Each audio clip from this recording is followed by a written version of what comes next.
기도하시죠. 하나님 감사합니다. 신실하신 주님을 찬양합니다. 죄를 사하여 주셨을 뿐만 아니라 자녀 삼아 주셔서 험한 세상 나그네와 거류민으로 사는 저희의 모든 필요를 채우시고 눈물 닦아주시니 감사합니다. 귀한 연합의 예배에 배에 은총과 깨달음이 있게 하여 주시고 삶이 변화되는 힘도 공급하여 주시기를 간절히 바라고 원합니다.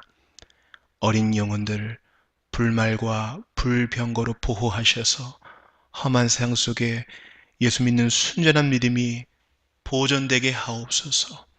청년과 장년의 한숨과 눈물을 아시오니 길을 열어주시옵소서. 고난 가운데 끝까지 인내할 수 있도록 속사람을 강건케 하여 주시기를 바라고 원합니다. 죄인 사랑하셔서 아들까지 주셨으니 그 어느 것도 아끼지 않으실 줄 압니다. 성령을 부으사 험한 세상을 역주행하며 천성을 향해 가는 이 발걸음이 노래하며 가는 길이 되게 하여 주옵소서.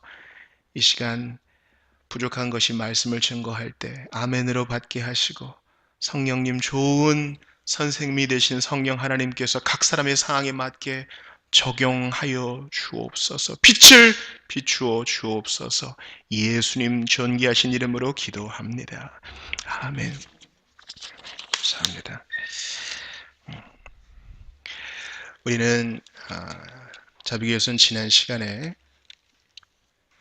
맥제인식 성경 읽기표에 따라서 요한 2서 말씀을 봤습니다. 거기에 대한 설교 요약이 주보 5면 6면에 있으니 참고하시기를 바랍니다. 진리, 사랑, 계명이라는 제목으로 말씀을 나누었습니다. 순서를 제대로 정하는 게 중요하다. 사랑과 계명 앞에 진리가 놓여 있는 것이 상당히 중요합니다. 우리가 믿는 이 믿음, 진리 되신 예수님이 앞에 나서야 그 모든 것도 딸려오게 되어 있습니다. 사도의 인사 가운데 주님의 은혜와 긍휼이 앞에 나오고 그 다음에 평강이 나오는 것은 우연이 아닙니다. 하나님의 용서하심과 은혜가 있어야 평강도 따라 나오는 것입니다. 우리가 앞에서 보는 대로 이 요한복음의 말씀, 진리가 너희를 자유케 하리라 그랬습니다. 자유 자체를 찾으면 절대 얻을 수 없어요. 그러나 진리 되신 예수님을 쫓으면 자유는 덤으로 주어집니다. 대한민국의 교육은 행복을 추구하는 것에 목적이 있어요. 그러나 행복은 해프닝과 같은 어원입니다. 행복 자체를 추구하면 절대 찾을 수 없어요. 그러나 먼저 그 나라와 의를 구하면 그 순서를 옳게 정하면 이 모든 것도 따라오게 되어 있습니다. 그러므로 진리를 앞세워야 됩니다. 오늘은 요한계시록 5장 말씀을 중심으로 사자와 어린 양이라는 제목으로 짧게 말씀을 나누겠습니다. 6월 한 달은 요한계시록을 살펴보기를 원합니다. 아까 말씀드렸다시피 저는 5절 말씀을 중심으로 오늘 좀 설교를 진행해 나가겠다 했습니다. 5절을 다시 한번 봐주시겠어요? 5절 한번 같이 읽어보겠습니다. 시작. 장로 중에 한 사람이 내게 말하되 울지 말라. 유대지파의 사자 다윗의 뿌리가 이겼으니 그 두루마리와 그 7인을 떼시리라 하더라. 우리가 볼 때 계시록에 상당히 난해한 내용이 많지만 감추어진 것은 하나님께 속한 것이고 나타난 것은 우리와 우리 자손에게 속한 것이라고 신명기에서 말씀했기 때문에 우리는 분명한 것을 먼저 붙들어야 그 외에 난해 본문도 풀 수 있다고 봅니다. 이것이 신앙의 유비, 즉 성경이 성경을 해석한다는 중요한 성경 해석의 원리입니다. 우리가 요한계시록 5장에서 분명히 볼 수 있는 것은 바로 어린 양 대신 예수 그리스도가 전면에 드러난다는 것이에요. 그리고 찬양이 예수님께 집중되고 있는데 3번 집중되고 있어요. 이쯤 되면 우리가 가지고 있는 통일 찬송가나 21세기 찬송가를 보면 같은 맥락인 것을 알 수 있어요. 주제별로 찬양이 나누어져 있는데 성부 하나님께 올려드리는 찬양, 성자 예수님께 올려드리는 찬양, 성령님에 관한 찬양 중에 뭐가 제일 많습니까? 바로 성자 예수님께 올려드리는 찬양이 제일 많아요. 우리가 신앙 고백을 합니다. 사도신경도 그렇고 니케아 신경도 그렇고 어디에 대한 신앙 고백이 제일 많아요? 예수님에 대한 신앙 고백이 제일 많아요. 따라서 우리가 이 예수님께 올려드리는 3번의 찬양을 볼 때 야, 성부 하나님 질투하시겠다. 그래도 내가 아빠인데 그렇게 생각하시면 안 됩니다. 우열의 아버지와 아들의 관계가 아니란 것입니다. 자, 예수님께 올려드리는 첫 번째 찬양은 누가 올려드린 건가요?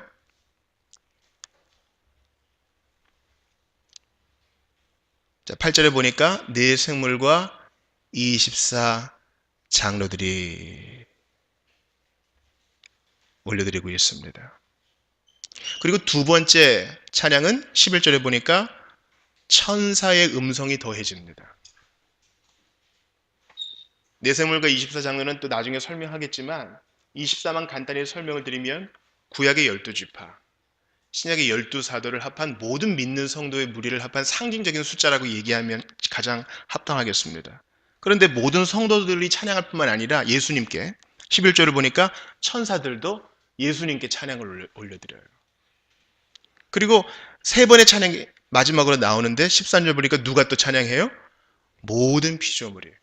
그러니까 보세요. 구원받은 성도들 뿐만 아니라 천사들 뿐만 아니라 온 우주 만물이 다 예수님을 향하고 있어요. 그러니까 역사의 주인공은 예수님이시요. 성경의 주인공도 예수님입니다. 우리가 설교를 듣거나 성경을 통독하거나 교리를 공부하거나 그럴 때에 주인공이 예수님으로 귀결되지 않고 나도 다윗처럼 착한 사람이 되어야지로 끝나면 아주 서글픈 결론이 되는 것입니다. 우리는 이렇게 찬양받으실 예수님에게 좀 집중해서 오늘 요한계시록 5장을 좀 보고 싶습니다. 요한계시록에서 우리 주님은 먼저 사자로 소개되고 있습니다. 자, 5절을 다시 보세요. 장로 중에 한 사람이 내게 말하되 울지 말라. 왜 사도가 울었을까요?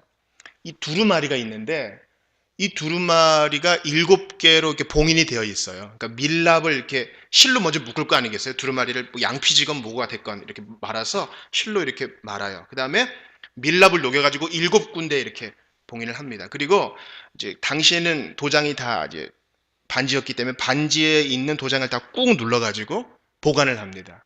대부분 유언장을 이렇게 보관했어요. 따라서 그 유언장을 작성한 사람이 죽어야 그 봉인을 떼고 내용을 볼 수 있는 것입니다. 근데 요한이 얘기를 들어보니까 그 두루마리를 펴거나 보거나 하기에 합당한 자가 한 사람도 없다는 얘기를 들은 거예요. 이 두루마리는 뭘까요? 여러 가지 해석이 있지만 계속 요한계시록을 읽어보면 이 땅을 향한 심판의 내용이 담겨져 있어요. 아니, 심판의 내용 모른다고 왜 우는가? 여러분, 심판은요 상당히 중립적인 의미예요. 잘 들으셔야 돼요. 심판은 잘한 사람에게 상을 주고 의롭지 않고 악한 사람은 벌하는 것이 심판입니다. 가장 벌을 받아야 될 죄란 놈, 죽음이란 놈, 사망이란 놈, 마귀란 놈이 심판을 받는다는 것은 우리의 기쁜 소식이죠. 그리고 예수 믿는 성도들은 심판이 오히려 축제의 날입니다.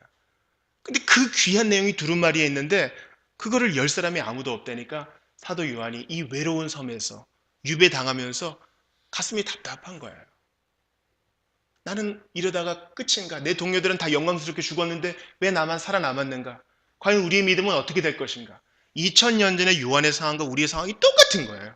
답이 없어 보이는 세상 가운데 답을 좀 보고 싶은데 볼 수가 없어요. 그런데 역사의 주인공이요, 성경의 주인공 되신 예수님이 그것을 펼 수 있다는 것입니다. 근데 그 주님이 5절에 보니까 누구로 소개돼요? 유대 지파의 사자라고 표현돼요. 그래서 사자는 메신저가 아니라 라이언을 말합니다. 이 사자란 말은 창세기 49장에 이 야곱이 유다를 축복하는 내용에서 나옵니다. 들어보세요. 유다는 사자 새끼로다. 내 아들아 너는 움킨 것을 찢고 올라갔도다. 그렇게 마귀를 짓밟으시고 마귀의 머리를 짓밟으시고 뱀의 머리를 짓밟으시고 사망의 힘을 완전히 꺾어버리시는 거예요. 그가 엎드리고 웅크림이 숫사자 같고 암사자 같으니 누가 그를 범할 수 있으랴. 예수님은 용사지요. 규가, 이 왕이 가지고 있는 막대기예요. 규가 유다를 떠나지 아니하며 통치하의 지팡이가 그 발 사이에서 떠나지 아니하기를 힐러가 오시기까지 이르리니 그에게 모든 백성이 복종하리로다. 이것은 유다 지파를 통해서 예수님이 태어날 것을 예언하는 내용입니다. 유다가 뭐 잘한 거 없거든요. 유다가 며느리를 범하고 얼마나 도덕적으로 불손한 삶을 살았어요. 그러나 주님의 택하심과 은혜 주심은 그런 것과 상관없는 것이기 때문에 주님은 야곱의 입을 통해서 유다를 축복했고 그 축복의 내용은 유다의 핏줄을 통해서 다윗이 태어나고 다윗의 후손으로 그리스도가 태어나 우리와 같은 몸을 입고 우리가 받아야 할 형벌을 그가 대신 받을 것이다. 그것이 바로 그가 세상을 다스리고 마귀를 꺾는 방식이다. 그렇게 얘기하는 것입니다. 유대지파의 사자. 여러분 예수님은 사자예요. 오늘 주보 1면 한번 보시겠어요? 보시면 갈퀴가 있는 사자가 있어요. 얼마나 멋져 보입니까? 그 밑에 어린 양도 있지만요. C.S. 루이스의 사자마녀 그리고 옷장에 보면은 바로 그 왕국의 왕인 아슬란이 등장합니다. 이렇게 갈퀴가 있는 숫사자로 등장하죠. 예수님은 사자이십니다. 힘이 세셔요. 요즘 유행하고 있는 영화 어벤져스 인피니티 워, 저는 보지 못했지만 거기에 타노스라는 강자가 있다면서요.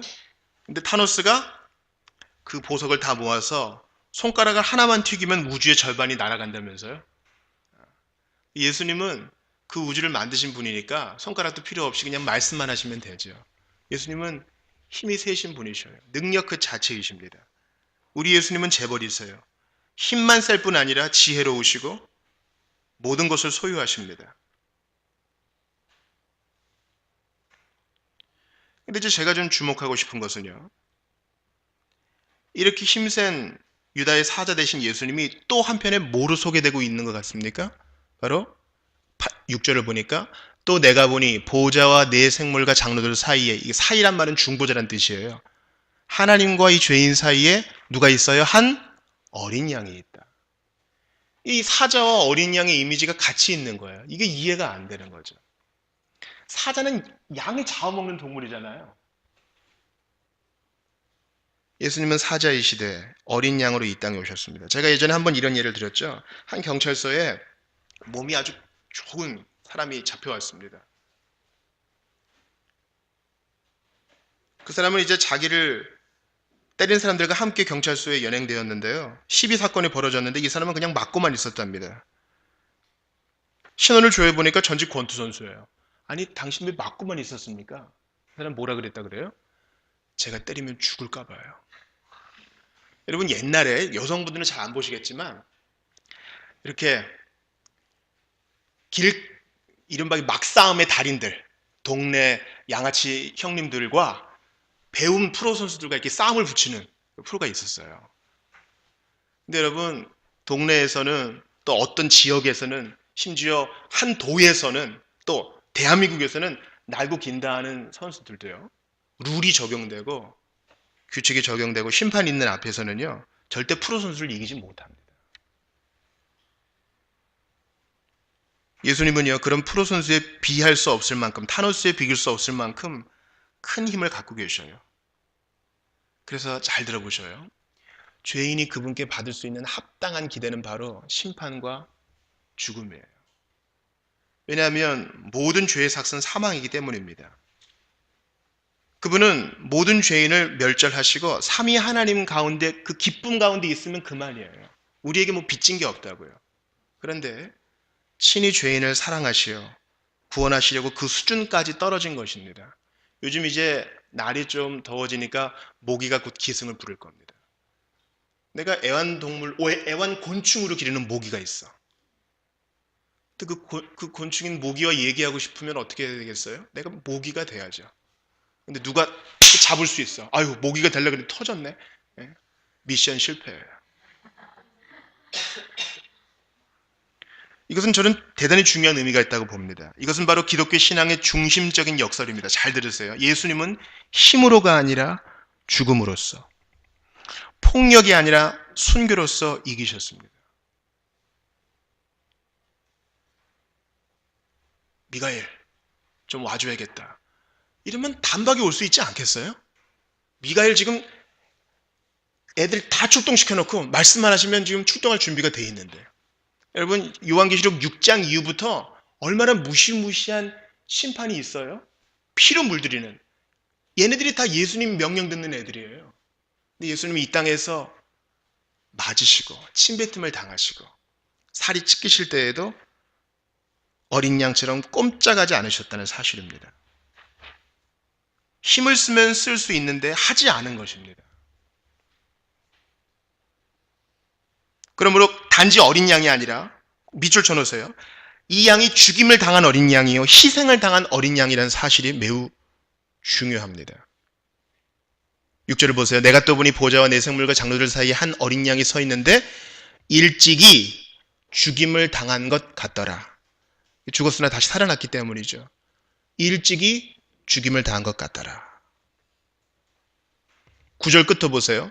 사람들을 피로 샀고 또 일찍이 죽임을 당했다. 아까 제가 이렇게 밀봉된 문서는 대부분 유언장이라 그랬잖아요. 유언장은 언제 집행돼요? 유언 쓴 사람이 죽어야.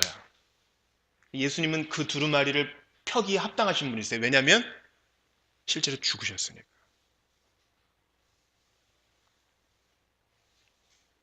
그러므로 성도들은 안심할 수 있습니다. 예수께서 모든 것을 다 해결하셨기 때문에, 그분이 우리의 죄의 값을 모두 다 져주셨고 지불하셨기 때문에 우리는 자유로울 수 있는 것입니다. 연약함으로 승리하신 거죠.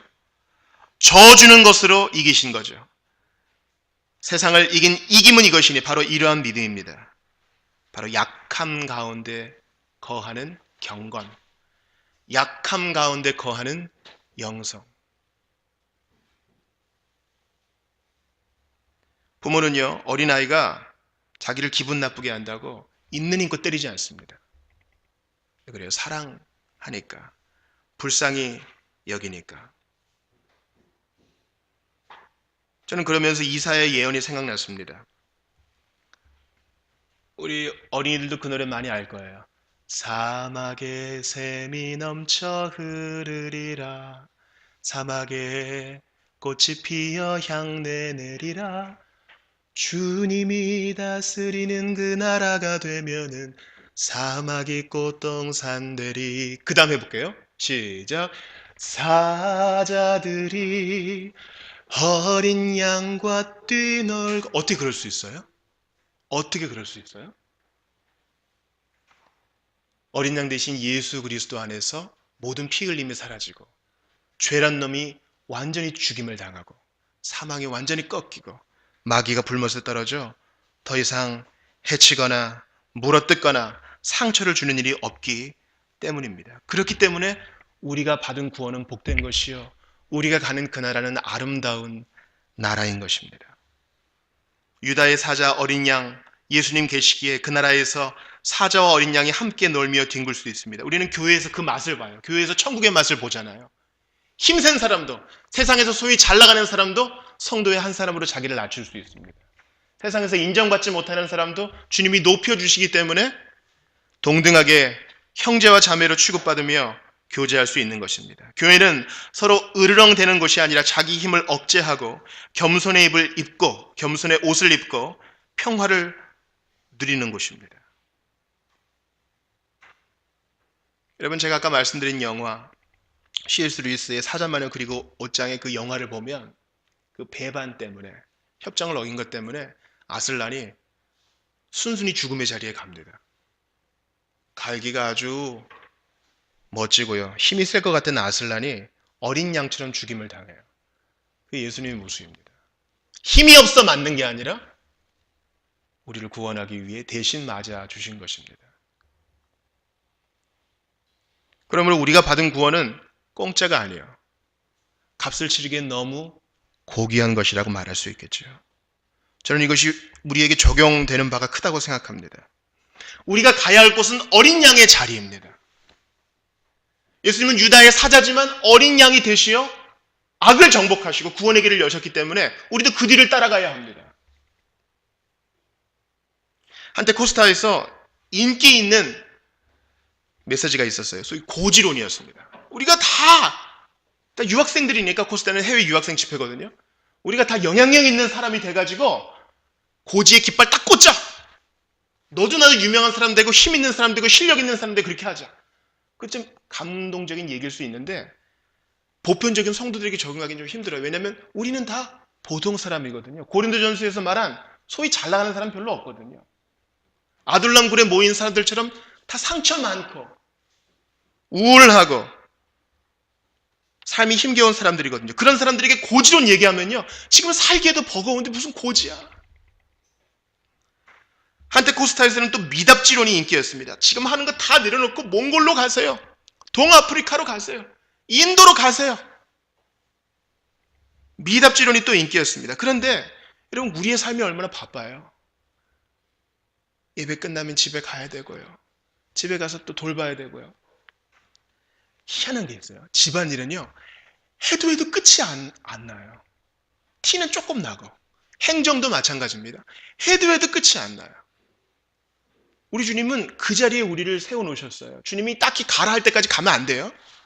근데 누가 좀 알아주는 것도 아니고 계속 그 일을 해야 돼요. 근데 어떻게 미답지론 여기 있는 거 다 버리고 훌훌 떠나요? 우리는 어린 양 대신 예수님의 뒤를 따르는 자입니다. 기꺼이 낮은 곳을 향하고요. 남들이 눈여겨 봐주지 않으면 더욱 땡큐입니다. 그래서 주님이 높여주면 거기 깃발 꽂으면 되는 것입니다. 방향성은 어린 양의 자리로 가는 거예요. 근데 자꾸 힘이 세지고 돈이 많아지고 사람들이 좋다 잘한다 이러니까 사자의 자리에 자꾸 올라가다가 죄를 짓고 실수를 범하는 것입니다. 사자에 어응하다가 상처 주고요. 우리는 어린 양의 자리를 향해야 됩니다. 요한계시록에 어린 양이 어디로 가든지 따라가는 사람들, 우리가 그런 곳이에요. 어린 양 대신 예수님이 영문 밖으로 수치를 지고 가셨는데 우리가 예루살렘 성에서 부귀영화를 누리는 게 말이 되겠습니까? 우리도 그분을 따라 영문 밖으로 나아가자. 그게 히브리서 저자의 강조점 아니에요. 우리 너무 인기 있고 싶어 했어요. 우리 너무 돈 좋아했습니다. 우리 너무 편안하고 싶어 했어요. 우리 너무 남들 사는 만큼 살고 싶어 했어요. 그러나 어린 양 대신 예수님은 오늘도 치욕의 길을 가시며 낮은 자리에 함께 가자고 손 내밀어 주십니다. 지난주에 예배 다 끝나고 여러분들 돌아가신 이후에 지금 우리 너무 힘들어하시는 김현주 씨한테 가서 반찬을 전달하고 왔어요. 근데 저희 아내가 손님이 왔다고 빨리 오라는 거예요. 교회 왔습니다. 여러분, 우리 교회 주보 좀 달라진 것 같지 않아요, 오늘 좀? 우리 자비교회 성도들 뭐가 달라졌어요? 주보에 색깔이 들어가서 지난주까지 칙칙했거든. 왜 색깔이 들어간 것 같아요? 반찬 갖다 주고 교회 오니까 조그만 칼라 복합기와 칼라 레이저 복합기와 토너가 툭툭툭툭 있는 거예요. 그리고 우리 AA 모임 나오시는 왕신의 장 선생님과 그분 나누시는 은혜교회 목사님이 같이 앉아 계신 거예요. 우리 장 선생님 아시죠? 작년에 겨울에 우리 교회 간증하러, 그분은 70대 중반이에요. 98세 된 노모를 모시고 우리 교회 간증하러 오시다가 사고 나셔가지고 우리 모두가 다 가슴 아파했잖아요. 그때 그 98세 된 노모가 발가락이 부러져서도 고난이 유익이다 하셨잖아요. 그 동생은 겨우 목숨을 부지하고 지금 이제 회복 단계에 있습니다. 그 장 선생님이 저를 붙들고 자기가 그동안 교만했다 인정하시면서 자기 교회 목사님 얘기를 하는 거예요. 자기 교회 목사님이 프린터 토너 사업을 하는데 자비량 선교를 하신대요. 학교 다닐 때 큰 부도를 맞아가지고 지금 좀 일어나서 그분 섬기는 교회도 왕신리의 작은 교회예요. 그 목사님을 뵈니까 입술은 부르트고 눈에 상처가 있고 많이 못 잔 사람이에요. 일주일 내내 비즈니스 하다가 주님의 교회를 섬기는데 왕신님이 장 선생님에게 이 얘기를 듣고 저희 교회 얘기를 듣고 주보를 보니까 식구물이 죽죽하니까 불쌍한 거예요. 그래서 그걸 싸갖고 온 겁니다. 얼마나 감사하든지요. 오늘 어린이 청소년들 하이델베르크도 칼라예요. 기대하시라. 빠빠라빠빠빠빠. 여러분, 왕신님 장 선생님은 점점 말라가고 계세요. 사람이 나이가 들면 근육량이 줄어들잖아요. 점점 말라가요. 사고 후유증도 있고. 저희에게 귀한 것을 나누어 주신 은혜교회 목사님도 얼굴에 그냥 피곤이라고 써져 있어요. 그런데도 어린 양의 자리에 서셔서 우리를 섬겨주시니 우리도 마땅히 어린 양과 같은 자리에 서서 소외되고 가슴 아파하고 눈물 흘리는 자들, 아둘람굴에 찾아온 사람들과 같은 자들을 예수의 정신으로 섬겨야 될 줄 압니다. 우리 같이 기도하고 성찬을 받겠습니다. 우리 한번 짧게 기도할 때에 여러분, 예수님이 그분을 배반한 우리를 사자처럼 악물어도 우리는 할 말 없어요. 그런데 어린 양으로 기꺼이 내가 맞을 매를 대신 맞으시고 내가 달려야 할 십자가에 대신 달리셔서 우리를 구원하셨단 말이죠. 우리를 피로 사서! 그래서 우리에게 말씀하세요. 너도 이와 같이 하라. 어린 양처럼 살고 섬기라 말씀하셨습니다. 우리 너무 사자처럼 너무 고함 많이 지르고 사자처럼 너무 많이 째려보고 사자처럼 너무 폭력적이었다면 회개하고요. 아직까지 예수 모르는 분들, 예수님 좋은 분이셔요. 예수 믿는다고 다 뺏어가는 거 아니라고요. 어린 양은 협박하지 않아요. 이렇게 좋은 분이세요. 어린 양을 따르기 원합니다. 어린 양을 믿기 원합니다. 오늘 주신 말씀 붙들고 한번 같이 기도합시다. 하나님 아버지 감사합니다. 주님의 은혜를 구합니다. 아버지 주의 은혜를 다 드리고 구합니다. 주여 은혜를 도와여 주시옵소서. 우리 모든 주의 백성들 다 한 가지로 함께 하셔서 넘치는 은혜 가운데 주님만 바라보게 하시고 어린 양 되신 예수님, 주여 어린 양 되신 예수님 바라보게 하여 주시옵소서. 주님만 의지하게 하여 주시옵소서. 간절히 기도하오니 교만한 저희를 해주시고 아버지 주시옵소서. 유다 지파의 사자 되신 예수님, 힘이 없어서가 아니라 죄인 사랑하셔서 기꺼이 어린 양의 자리에 서신 분, 매 맞으셔도 입 열지 않으셨고 십자가에 달리셨어도 끝까지 죄인을 사랑하셨던 분, 아버지 저들을 용서해 주십시오. 저희들이 하는 짓을 알지 못합니다. 그렇게 저희를 기다려주신 어린 양 되신 예수님 찬양합니다. 그동안 저희들의 자세와 태도와 말과 행동이 너무 사자 같았습니다. 너무 폭력적이고 고압적이었고 너무 높은 자리 좋아했습니다. 이제 회개하며 어린 양 예수님 가는 길 저희도 따르기 원하오니 지도하여 주시옵소서. 순간순간 화가 치밀어 오르고 순간순간 힘을 떨치고 싶을 때, 돈 좋아하고 명예 좋아할 때 어린 양 되신 예수님과 함께 영문 밖으로 나아가 그 치욕을 함께 지고 영광도 함께 누리는 자들이 되게 하여 주시옵소서. 이 시간 어린 양 예수님이 제정하신 성찬을 나누고자 합니다. 성찬 가운데 은혜가 있게 하여 주시고 주께서 실질적으로 우리의 모든 필요를 채우신다는 사실을 믿음으로 하늘나라의 그 잔치상에 앉을 때까지 믿음으로만 살게 하여 주옵소서. 예수님 존귀하신 이름으로 기도하옵나이다.